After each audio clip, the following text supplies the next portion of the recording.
Morriah, how are you today? Hi, I'm good. How are you? Fine, thank you. As colorful as ever, I see. I love the background too. That's awesome. Thank you.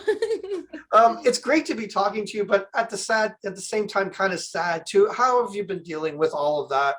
I've been fine. You know what? The support of my friends and my family and being surrounded by all that love last night was all I needed to get me through the episode. Literally, my snore got snuffed and everyone's cheering and clapping. So it's really been nothing but like uplifting people around me, which has been awesome. Yeah.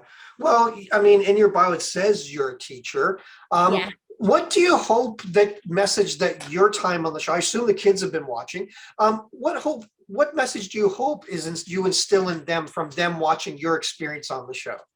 I think you can do anything you want to do, And I think the other thing is just because you don't get to the ultimate goal or reach your goal, if you try your hardest, that's still something to be proud of at the end of the day. And so those are two messages I want to bring home to my kids, because I think so often you always hear work hard, work hard, work hard, you'll get there. But sometimes you can work your hardest and it might not pan out, and that's okay too. But you should still be proud of giving it everything you have. Well, absolutely. And that's the thing too. I've always told my son as well, is like you have to know your strengths and you have to know your weaknesses. And it's like, my grandfather used to tell me all the time, it's like it's not the successes that you learn the lessons, it's when you fail and get back up again. So I think that's a great message. Have the kids talked to you about that at all, about the show and your appearance? No, because I took off of work today. So, Oh. So so you'll see they'll it. probably tomorrow when I go back. Yeah.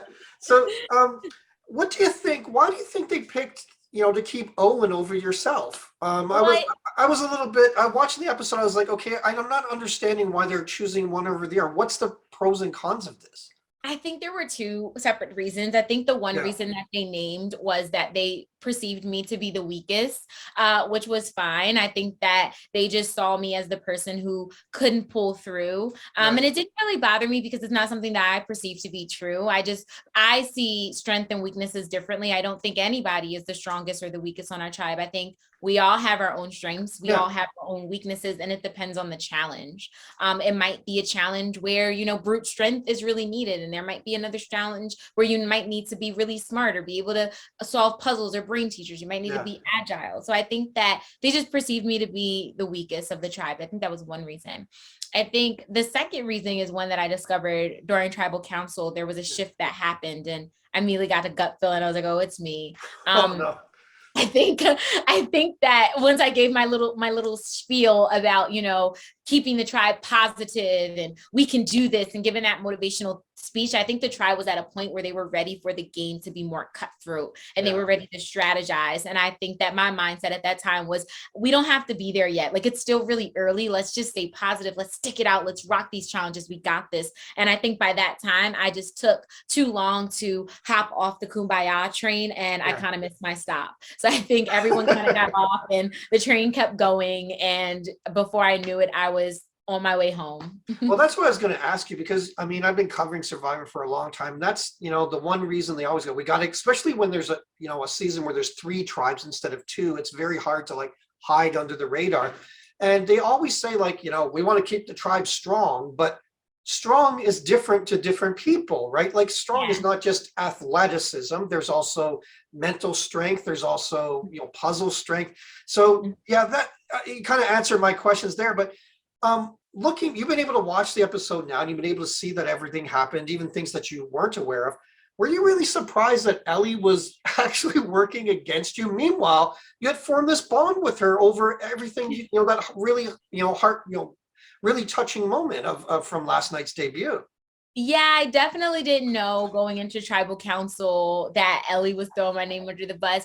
I started to get this little gut feeling like before we went to tribal, but I was Right. like, no, I'm gonna stick with my women. We're gonna make this alliance happen. It's what makes the most sense. Not only is it the smartest move for the women to stick together and bring Sammy in, because then we have the four, but it's also something the world needs to see. Like, it would be so inspiring to see this women alliance stick it out. So I really was hoping for it. Once we got to tribal council and that shift happened, that's Yeah. when I started to get the feeling that it was me. I just wasn't sure who it was who had threw my name under the bus. Now obviously we get to see everything, that you guys don't, but did Sammy's age, I mean, you work with kids, so you have this kind of rapport. Did you suspect Sammy wasn't telling the truth about his age, or did he fool everybody that was out there? No, I didn't know he was lying at all. But in retrospect, I was like, this makes total sense. Like, I really vibed with Sammy Yeah. because he had this childlike personality, but like also Yeah. so do I. Like, I totally act like a child like 95% of the time. Like, it's just like, I want to go hop in ball pits and play in a bouncy house and play dress up. Like, that stuff is fun to me. So I didn't think people meet me sometime and they're like, no, you're not 28. Like, are you 19? So I didn't think he was lying at all. But in retrospect, watching it, I'm like, okay, I get it. Yep, he is totally 19. But in the moment, I didn't know he was lying. Now, why do you think that he went with the other people and voted you out and didn't vote for you to stay? Do you think that he just, was he more loyal to those people? How do you think that all happened? I think it was just a classic case of going with the numbers. Like, it was self-preservation mode. I think that if Sammy he could have stuck it out with me, and voted with me, but then it still would have been, 2 against the 3. And then his head could then potentially be on the chopping block in the next tribal council if we had have lost the challenge. And so I think it was a moment of like, maybe it was a moment when I wasn't around and everyone just came to him and said, it is Morriah. And so in that moment, what are you going to do? Are you going to go with the numbers, or are you going to try to fight? And sometimes when you try to fight for the person you want to work with, that could backfire. And so I think he just kind of went into self-preservation mode and took the route that would get him further. Now, I always ask this of the various castaways, because sometimes, again, it's an hour, or, last night was a 2-hour show. Usually it's an hour show, 40 minutes with commercial. We don't get to see everything that happens. So is there anything from your experience on Survivor, whether it was more strategizing, whether it was a bond or a special moment you shared, that you wish we would have seen last night on the show? Yeah, it's 2 moments that come to my mind. Right. The first is definitely when we got back from losing the challenge before tribal council. The first thing we did was we got the fire together. Like, after Gabler gave his speech, you got like a glimpse of it, of Ellie saying, let's put a pin on that and work on the fire. But we truly sat around that fire for an hour and a half. Our fire was completely gone. Jeff had taken our flint for the penalty. And so there was nothing left.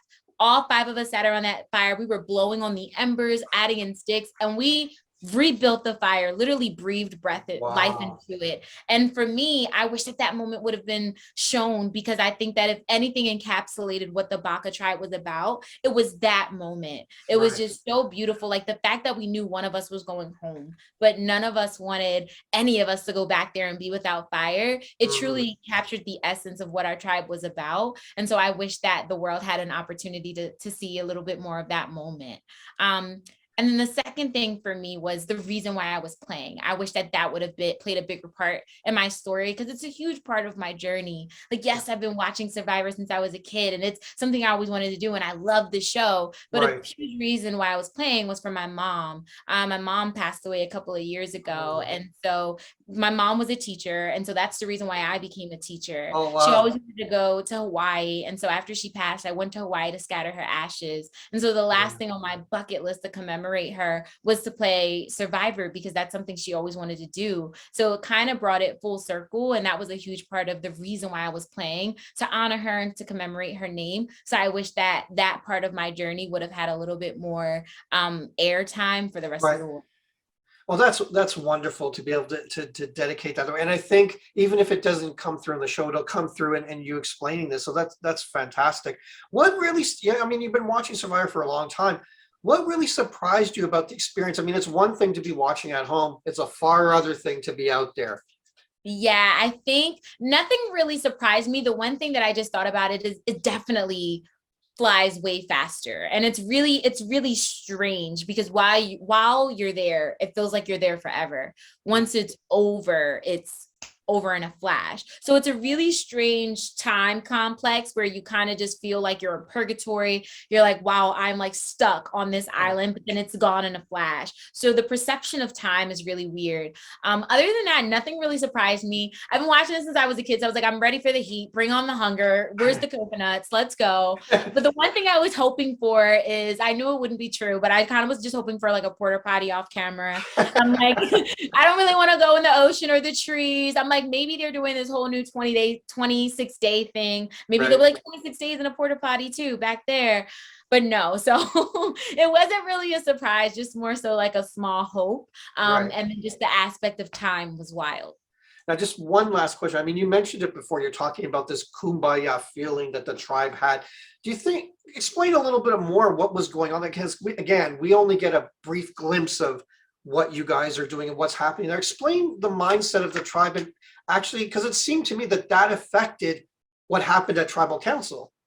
Yeah, I think late nights, laying on the sand, not having any idea what time it is. Like the nights were the longest. The nights were the longest. You feel like you would go to sleep and wake up and be like, where is the sun? Like you would like it. Nights felt eternal. Like I was just like, the sun is never coming. And so you're outside, you don't have any windows. Not like you're inside, you could be out, you're outside. So every time you close your eyes and you wake back up and it's just darkness, you're next to these people. Before you know it, you're all just rocking back and forth awake. You start to talk and you Yeah. start to hear each other's stories, and you start to know about each other, and you're talking and talking and talking and talking for hours, to the point where you end up telling these people stories that people that you've known for 5, 10, 15 years never heard about you. Right. I walked away feeling like I knew some of those people better than I've known people that I've been friends with for 4 or 5 years, because Wow. you have nothing but time when you're laying out on the sand, looking at the stars, not being able to see anything in front of you. And so just hearing these voices, hearing these stories, and getting to know where people came from and their backgrounds and their trials and their tribulations and their accomplishments. And it's just, it really is inspiring. And to people at home, it feels so weird because you're watching it for 2 hours and you're like, how the hell do these people love each other? Like, what the heck? Yeah. But no, you really do love these people, and they start to feel like family. You struggle together, you overcome together, you're calling in the mud together, in the ocean peeing together. So it's just like they become family so quickly. And so that bond is really unbreakable. And for me, I can't speak to other people, but that's why getting voted out the game, it's like I don't have any ill will. Like that was my family. It kind of just, if anything, it was more hurt than it was anger. And I'm more so yearning to still be there, continuing to foster that new relationship, opposed to wanting them to see their downfall.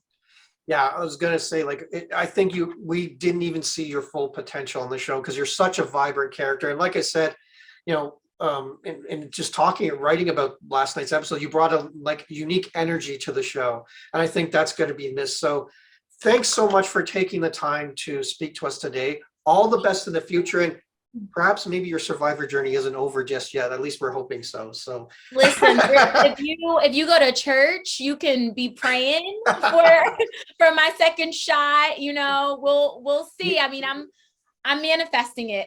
You never know. I mean, look what we've seen happen in the past, right? There's been people that played multiple times and people who've had another opportunity. So you never know what the future holds, but all the best to you. And thanks again for taking the time to talk to us today. Really appreciate it.